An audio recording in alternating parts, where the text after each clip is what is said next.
అలా వెళ్లిపోయిన వాడి జాడ కొన్నేళ్ల వరకు తెలియలేదు. వాడి కోసం వెతకని చోటంటూ లేదు.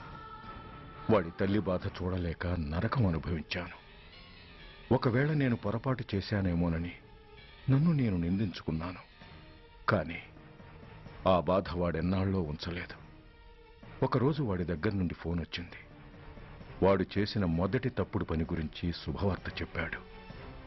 ఆ రోజు నుండి ఈ రోజు వరకు తను చేసిన ప్రతి నీచమైన పని గురించి మర్చిపోకుండా ఫోన్లో వివరించి నన్ను అణువణువునా చంపాడు.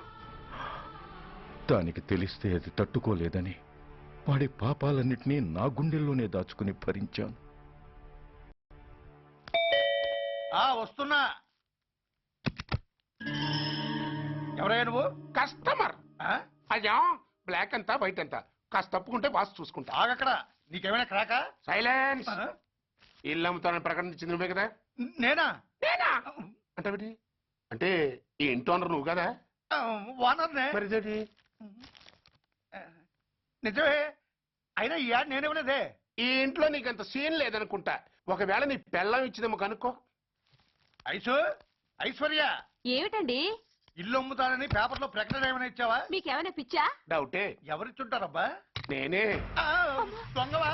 సారీ, నేను మరీ అంత చీప్ కాదు. మర్డర్ చేస్తావా? అంత కాస్ట్లీ కూడా కాదు. మరి మ్యాజిక్ చేస్తా. మీ ఇంట్లో ఉన్న బంగారం, వెండి, క్యాష్, ఇత్తడి లేవు, లాకర్లో ఉన్నాయి.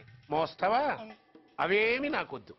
మీ ఇంట్లో బెడ్, ఫుడ్, కనీసం వాటర్ గ్లాస్ కూడా టచ్ చేయను. మరైతే నన్ను అబ్బచ్చా, నీకంత లేదు గాని తగ్గు. జస్ట్ మీ ఇంట్లో కాసేపు కాలక్షేపం చేసి తర్వాత నా దారి నేను చూసుకుంటా. ఎందుకు? అందుకు. నోర్మయ్య, నోళ్ళు తెరిచారో కాల్చి పారేస్తా. వెళ్ళి అక్కడ కూర్చోండి. కూర్చోండి. నమస్తే సార్. నమస్తే. రండి రండి, కూర్చోండి. కూర్చోండి.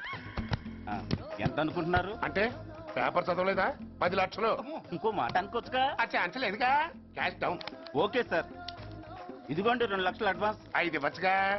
డాక్యుమెంట్స్ చూసిద్దామని. ఓకే ఓకే, అడ్జస్ట్ అయిపోతాను. వాళ్ళెవరు? ఇంటి ఓనర్స్. ఒరిజినల్. మరి మీరు? డూప్లికేట్. అమ్మో, మోసం, దగ్గ. నోర్మై, తెరిచావంటే నోట్తోనే పెట్టి పేల్చేస్తా. 25 లక్షలు ఇల్లు 10 లక్షలు అంటే ఎగ్గేసుకొచ్చింది కాకుండా ఇంకో మాట అనొచ్చుగా. అంటావా? బట్టతో బోడిగుంటే అయిపోద్ది. జాగ్రత్త. ఇళ్ళతో జాయిన్ అయిపో. ఎల్లో. రండి రండి. అడ్వాన్స్ ఇచ్చారా? అబ్బో, చాలా అడ్వాన్స్ లో ఉన్నారే. 5 లక్షలు. Thank you. Hello, half head, full head అంటే అది. ఆయన చూసి నేర్చుకో. అతనెవరు? మీ బ్రదరు. అర్థం కాలేదా? నీకంటే అడ్వాన్స్ గా వచ్చి అడ్వాన్స్ ఇచ్చినోడు. డబ్బు దాత సుఖీభవ. చెప్పాను కదా, మీ ఇంట్లో ఒక్క వస్తువు కూడా టచ్ చేయనని, ఇంక్లూడింగ్ యువర్ ఐశ్వర్య రాయ్. కార్లో స్టెప్ని పెట్టుకోలేదా? గాలి కొట్టించి మరీ పెట్టా. మరి 2 టైర్లకు పంచర్ పడింది. ఓహో, 2 టైర్స్. అసలు యాక్సిడెంట్ అయి ఉండాల్సింది.